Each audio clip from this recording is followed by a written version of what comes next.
You are videoing. Hi guys, we're going to try and explain this to you here. Fletch with Underdog Electric. What you're looking at is a typical 110 volt, 240 volt panel. We have 4 wires coming into this one, coming from a generator. We have a hot wire here, a neutral wire, another hot wire which is separate from the first one, and a ground wire. The ground wire goes down to its own bus bar and all the grounds connect here. The neutral bus usually is open and you can see the screws, which means you can actually physically attach stuff to it. The 2 hot bus bars do not have any screws on them except for the incoming source, which is here and here. So as you're looking through the panel, find the screws and figure out where to hook up the source wire on that. This cross tie here, just make sure that this side of the panel is common to this side of the panel's neutral buses. As far as the breakers go, right now what you're seeing is single phase 110 volt breakers.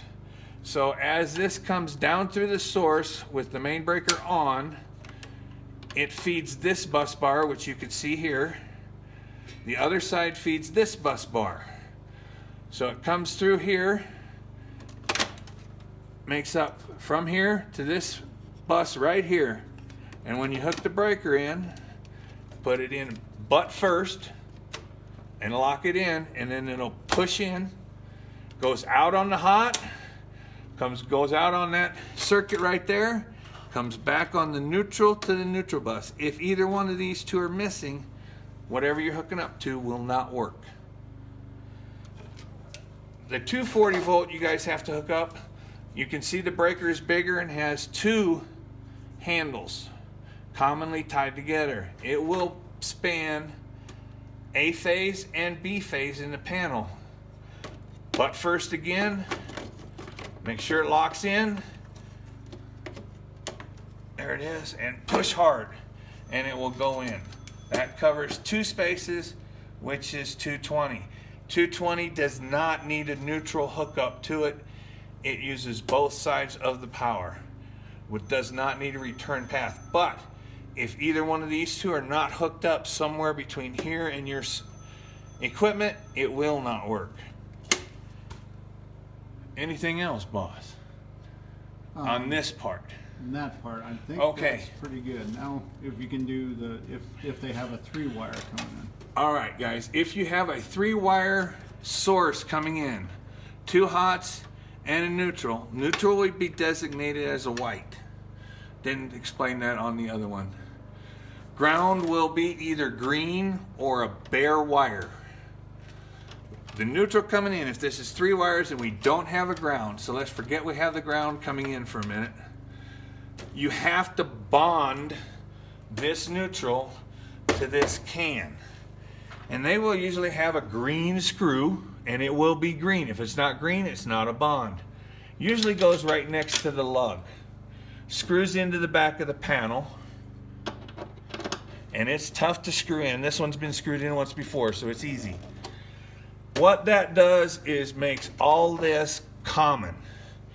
Then you do not need this ground bus. The ground wires coming from the outgoing stuff will go directly to the neutral bus because grounds and neutrals are the same because of that screw.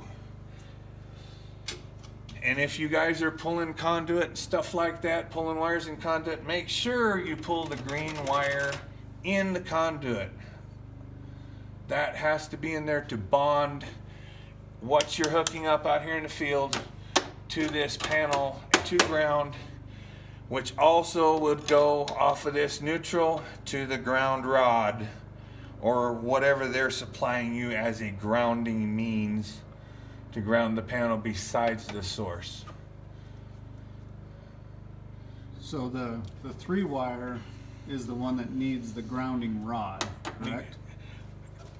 3 wire needs a grounding rod because this would be a panel, a subfeed with the 4 wire in it. That's why we don't have a ground rod. Code requires a ground rod. at every service panel. So if you had a 3-wire, typically you'd have a ground. Now if they give you 4 wires and there's a ground wire hookup down here somewhere, hook the darn thing up. There's no such thing as too much grounding. Never. The other thing you want to make sure you do, folks, 1 screw, 1 wire. Don't put 2 wires under 1 screw. 1 screw here, 1 wire. Same way with the grounds, 1 screw, 1 wire.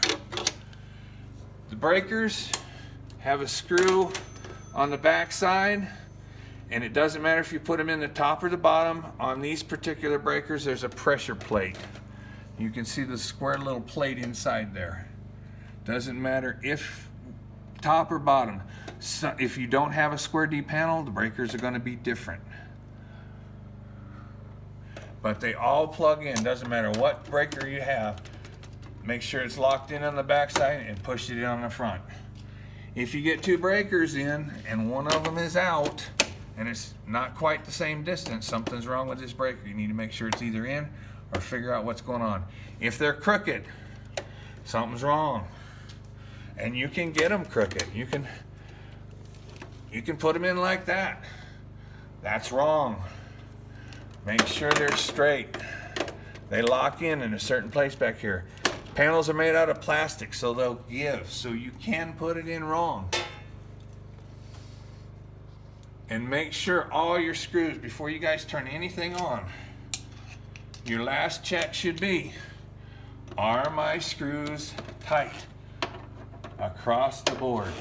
Every screw you put in, everything you tightened, are they tight? Then you can turn it on. And when you guys are turning these breakers on, put your hand on the breaker. Tell everybody that's around you to look away. Because if this shorts out, when you turn it on, it can throw flames out of those cute little side pieces and everything else. And if it really flashes hard, it's 15,000 degrees flash. And instead of just being hurt by stuff sparking, if it comes out of there, you're also going to be blind. Every time I turn on a breaker, I look away and turn it on. That way you're not blinded by the flash. That's it, guys. I wish you the best of luck. It's hard to explain this stuff just for a little bit, but I hope this helps. Have a great time. Thank you. That was Fletch with Underdog Electric.